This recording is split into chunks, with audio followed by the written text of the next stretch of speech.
करवा चौथ का व्रत स्त्रियों का मुख्य त्योहार है। यह व्रत सुहागन महिलाएं अपने पति की दीर्घायु के लिए करती है। करवा चौथ का व्रत कार्तिक महीने की कृष्ण पक्ष की चतुर्थी को सुहागन स्त्रियों द्वारा किया जाता है। यह व्रत हर विवाहित महिला अपने रिवाजों के अनुसार रखती है और अपने जीवन साथी की अच्छी सेहत तथा अच्छी उम्र की प्रार्थना भगवान से करती है। आजकल यह व्रत कुंवारी लड़कियां भी अच्छे पति की प्राप्ति के लिए रखती है। करवा चौथ व्रत की कथा। जब भी कोई स्त्री करवा चौथ का व्रत करती है तो वह व्रत के समय कथा सुनती है। व्रत के समय कथा सुनने की यह प्रथा प्राचीन काल से चली आ रही है। इस व्रत की कथा सुहागन स्त्रियों के द्वारा सुनी जाती है। कथा इस प्रकार है। एक नगर में एक साहूकार रहता था। उसके 7 लड़के और 1 लड़की थी। कार्तिक महीने में जब कृष्ण पक्ष की चतुर्थी आई तो साहूकार के परिवार की महिलाओं ने भी करवा चौथ व्रत रखा। जब रात्रि के समय साहूकार के बेटे भोजन ग्रहण करने बैठे तो उन्होंने साहूकार की बेटी अपनी बहन को भी साथ में भोजन करने के लिए कहा। भाइयों के द्वारा भोजन करने का कहने पर उनकी बहन ने उत्तर दिया।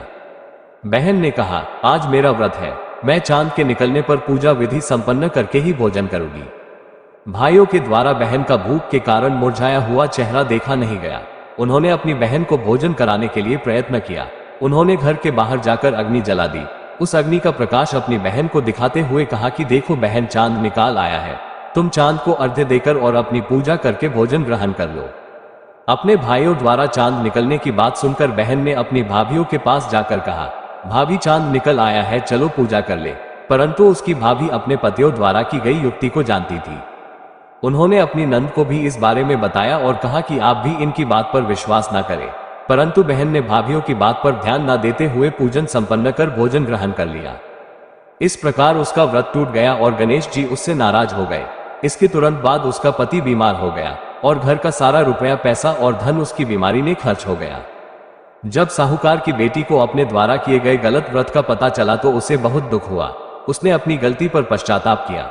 उसने पुनः पूरे विधि विधान से व्रत का पूजन किया तथा गणेश जी की आराधना की। इस बार उसके व्रत तथा श्रद्धा भक्ति को देखते हुए भगवान श्री गणेश उस पर प्रसन्न हो गए। उसके पति को जीवन दान दिया और उसके परिवार को धन तथा संपत्ति प्रदान की। इस प्रकार जो भी श्रद्धा भक्ति से इस करवा चौथ के व्रत को करता है वो सारे सांसारिक क्लेशों से मुक्त होकर प्रसन्नता पूर्वक अपना जीवन यापन करता है। करवा चौथ व्रत विधि 1। सूर्योदय से पहले स्नान करके व्रत रखने का संकल्प ले और सास द्वारा भेजी गई सरगी खाएं। सरगी में मिठाई, फल, सेवई, पूरी और सास श्रृंगार का सामान दिया जाता है। सरगी प्याज लहसुन रहित होनी चाहिए। 2। सरगी करने के बाद करवा चौथ का निर्जल व्रत शुरू हो जाता है। मां पार्वती, महादेव शिव व गणेश जी का ध्यान पूरे दिन अपने मन में करती रहे।